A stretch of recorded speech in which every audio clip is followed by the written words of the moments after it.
Hey, what's up guys, Chris here, back with some more PlayStation 5 news, and today we have some really interesting details from Sony nonetheless about backwards compatibility. It's something that a lot of people have discussed in the past few days, especially since Sony has announced that previously they only tested up to 100 of the top played games from the PS4, but it seems that the backwards compatibility is going to expand when the console is going to come out, and apparently it's going to be as big as including the entire of the 4,000 plus library of games that are currently on the PS4. So some really exciting news. I'm going to dive right in with the blog post update, and yeah, if you enjoyed this video, a thumbs up on it would be super awesome. But I'm going to start things off with the update right here from Sony, and later on I'm also going to go over some spec updates, especially in terms of resolution support as well as frame rate, because this is also going to be really major. So update here,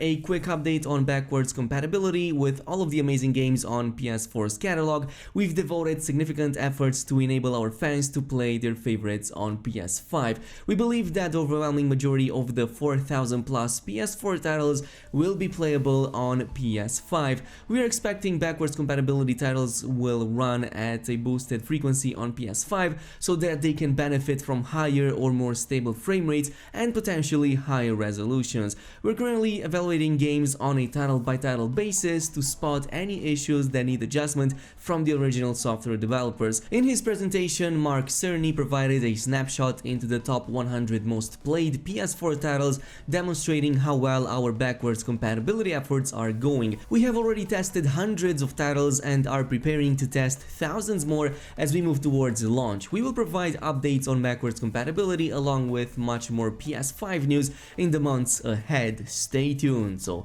there you have it, actually some really amazing news. We already went over these details in the previous video that I made about the presentation when we talked about the fact that Sony only mentioned testing 100 of the top titles, not that only 100 would eventually work, and lo and behold, that is exactly what the case is. They only got a chance to test a few hundred of the 4,000 plus games on the PS4, and the overwhelming majority of them seem to be going pretty smoothly. So I'm actually really excited about this news. Again, nothing about PlayStation 3 compatibility, and there's a rumor going on around the community right now about this particular screenshot right here that in theory should also fit well, at least a couple of entries over there, like maybe PS3, maybe PS2, because at the very least in terms of PlayStation 1 games, I'm pretty sure that even PlayStation 4 can more than emulate them. So at least software wise, there can be something done in that regard, and the only thing that kind of stays in our way into full compatibility is of course the list of games on the PlayStation 3. Until then, there's some other questions that of course can be raised from this article update,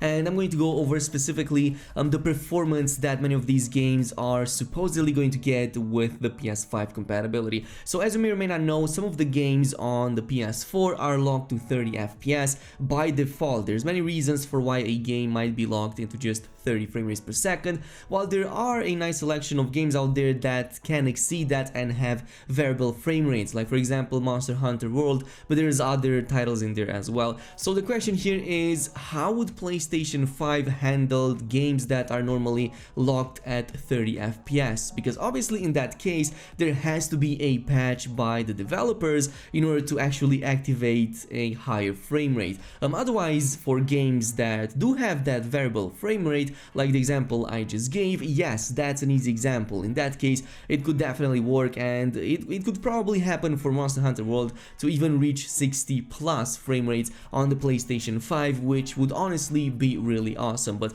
yeah, the question here is for those titles that are locked at 30, and this also raises the question, what about the resolution? Because apparently if we go down over here, it seems that some of the specs have been updated, and actually I'm quite surprised about this one. So up until now we only knew about the Xbox Series X supporting 4K TVs up to 120Hz as well as 8K TVs, but in this case it seems that the PS5 is going to be capable of that as well. So according to these specs right here, it's going to support up to 4K 120Hz, up to 8K, and also variable refresh rate. In this case, of course, supported by HDMI version 2.1, which obviously supports these resolutions as well as refresh rates. So it actually kind of sounds exciting. We were kind of in a dilemma about the specs over here generally being a little bit weaker than the Series X, but if it also supports 4K up to 120Hz, I think that's going to be a major plus for Sony.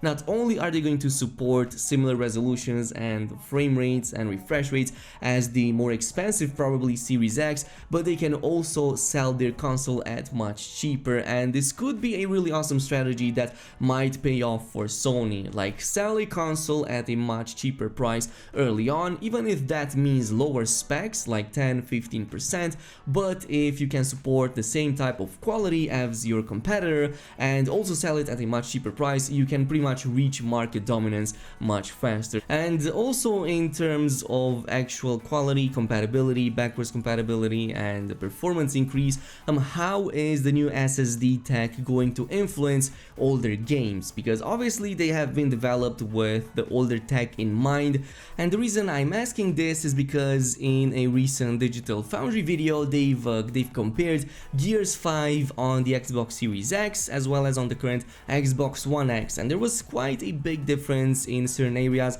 Like for example, because of the new SSD tech that the Series X had, of course it loaded the game much faster, about 3 times faster in this case, even though it didn't take full advantage of the new architecture, and it was just a gameplay demo that was set up in about 2 weeks. So you can only imagine the difference in that regard when it actually gets fully converted or fully patched to support the newer consoles, which would obviously be the case for the PS5 here as well. And the same goes about the texture quality. The Series X was able to support much higher resolutions than the previous one, so the textures looked more crisp, it looked way better, the game overall looked better, and this doesn't even begin to include, of course, the Series X other tech in there like the new global illumination and ray tracing and whatnot. But of course this is something that is specific to that platform. In this case, comparing to the PS5, I'm only going to refer to that texture resolution support, that frame rate, as well as that loading speed, which would definitely benefit in the new consoles. Would definitely see a decrease